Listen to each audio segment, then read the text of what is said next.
So I want you guys to actually know the difference from excessive menstrual bleeding then prolonged menstrual bleeding.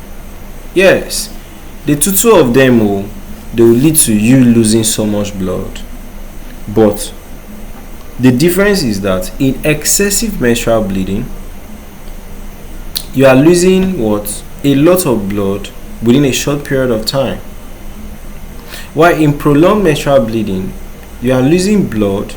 It could be a lot of blood, it could be small amount of blood that's at that time, but over a prolonged time it makes it a large amount of blood. Now if it is large amount of blood over a prolonged time, it affects you more because you are losing more. I don't know if you understand my explanation. So in a way of discussing this, it just typically is defined as what? A woman's menstruation timeline should, like, the bleeding should not go more than 7 days. Do you understand? So if the person is bleeding more than 7 days, that's why we say that the bleeding has gone over a long period of time, is prolonged.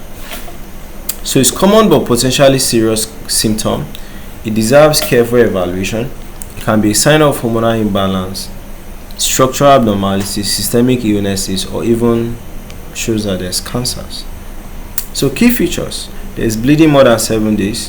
Now in prolonged one, just like I told you guys, it may be plenty volume within short time, it may be small volume within a long time. So it can be regular or irregular, okay, the cycles of such individuals. Then because the individuals are losing a lot of blood, they are becoming weak, they are becoming dizzy, the skin is also becoming pale, they are becoming anemic. Okay, so causes to consider. That's like if you see somebody bleeding for a very long time, what are the things you actually be looking out for that there's issues?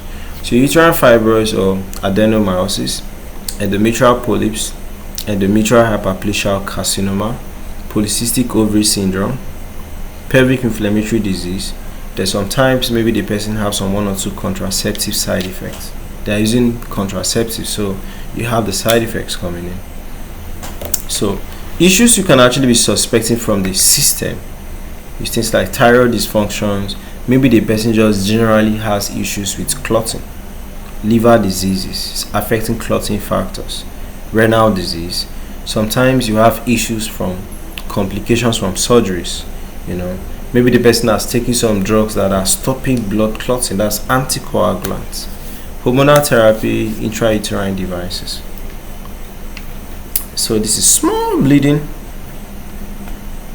normal, kind of like much, and this is very much.